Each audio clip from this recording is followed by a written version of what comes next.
Good morning. Thank you for joining me. Brand image, customer experience, customer engagement. Now, following on from a couple of the videos back, we were talking about mystery shopping. Now, I'd like to break that down into the two components. There's the standard mystery shopping that everybody kind of knows about.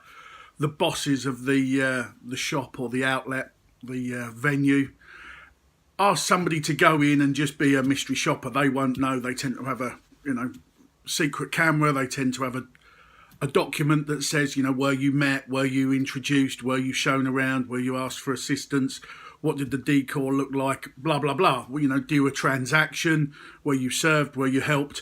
That's your basic, everybody kind of understands what that mystery shop is about. Well, there's another mystery shop that we get involved in, which is from the brands, the manufacturers, the product companies that are supplying into stores and into shops. There's normally an agreement between the retailer and the wholesaler, and the wholesaler, e.g. the product. So we'll pick a brand, not one that we work with, but we'll pick a brand. For argument's sake, somebody has got a clothing company, say Adidas or Nike or Reebok, something like that. They will come to one of the big outlets and say, yes, we'd like you to sell our product, but. Now, it's where the but happens. Now, you've got to have the right merchandise. You've got to have the right display. You've got to buy the right stock for your area. Now, then what happens is you get mystery shopped by a company like us and a few others out there. Look, we work for the brand. We don't come in and buy a purchase. We come in to look to make sure the shop is selling the products in the right place. It's being marketed correctly. It's being put on the point of sale material. It's being highlighted to the customers. Now, you kind of get that. That's very big, and we've taken it from our background in the motor trade. Now, obviously, we've had many years in the motor trade. One of our other directors is nearly 50 years in the motor trade, laying out a showroom, looking at the way a showroom is, looking at the way the cars are laid out, the workshop, the signage, the advertising, the whole lot is done in a specific way. It's led by the manufacturers. If you sell Suzuki, you lay the showroom out, so wherever a customer goes around the world, it's the same. And it's done that way because it's easy and it doesn't confuse customers. Now, we take those ideologies from the motor trade and we bring them into retail, and we bring them into clothing, and we bring them into fashion. Your customers want to come in and buy a product. Now, there are so many products out there, but it's what are you doing to help the manufacturer build that relationship with the product, I suppose, in some respects. Now, it's about the brand and the image. They're coming to you because they want you to sell it, or you've gone to them because you believe in it.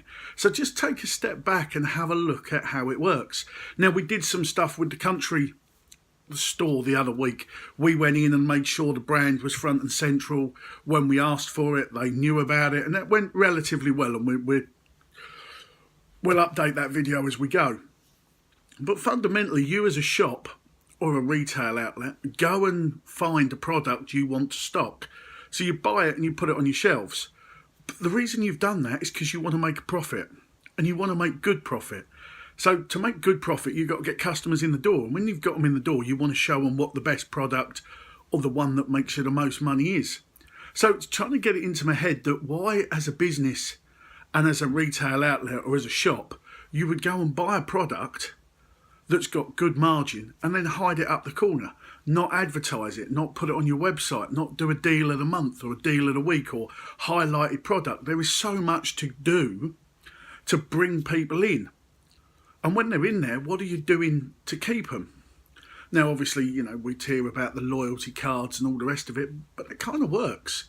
But what are you doing to bring people in? Now, it's an odd video today because I haven't given you really anything. I've just told you some stuff.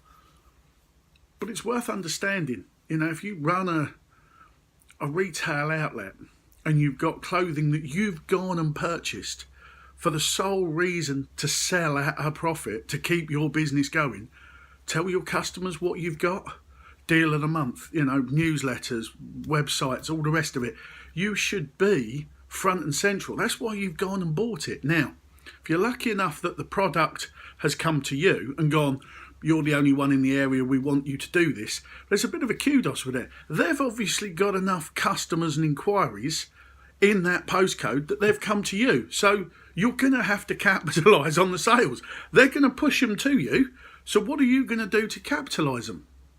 So bear that in mind. I know we're talking bricks and mortar store. We haven't got on to talking about the online stuff. But just consider the whole reason you're in a business or a shop or something like that is to make money. You go and buy a product, for example, a car, a pair of trainers, a seal and shirt or whatever, Jack Pryke stuff. You go and buy it and you put it in your store. Well, it's only seasonal, autumn, summer, spring, winter. You've got to sell that. It's dead stock sat on the shelf. You've got to get the customers in and buy it. And the same with buying a car. You buy a Nissan or you buy a Suzuki or you buy a Mercedes, you don't want that sat taking up 15 by 6 foot space in your showroom because there could be another car there. You've got to have that on a roll. Yeah, we're going to have this in, it's going to be on the shelf, we're going to bring the customers in, boom, boom, boom. So bear that in mind. The reason you've spent £20,000-30,000 a month on products and on stock and on clothing and on equipment is to sell it. So why aren't you selling it? Why is there stuff sitting on the shelves that is still, summer collection last year or autumn collection or winter collection? Why have you still got it? Because that's your cash flow. And in some respects, we're going to talk on the next video when we can divulge more about the mystery shop we've done. But cash flow for most small outlets, is key. So bottom line is, I know I've told you stuff, I haven't actually helped you with your business today in some respect. I think I have. But what are you doing when the customers come in? Are you selling them the products that make you the most money? Fundamentally, that's what you're in business to do, is make money. So have a think on that. You've got products on your shelf. You could probably look around and realise you've got lots of products. What are the lost leaders, as it were, the Tesco's philosophy? Or we've got a lost leader, get them in, then they buy everything else. What have you got that draws people in? What's your bread and butter money? What's your mid-range money? And what's your creme de resistance? What's the one that the customer buys that and you just, that's good, I'm happy for a week? Bear that in mind, but think about it, because obviously it's affecting a lot of small businesses. Turnover, cash flow, they're not understanding, which is how we come in. And that's what we're going to go out and do this afternoon, is work with a customer to try and get, when the customers come in, understand what they're buying, how they're buying it, and start tailoring it round so there's a constant conveyor belt of A, customers, and B, products going out the shelf. Let's chat later.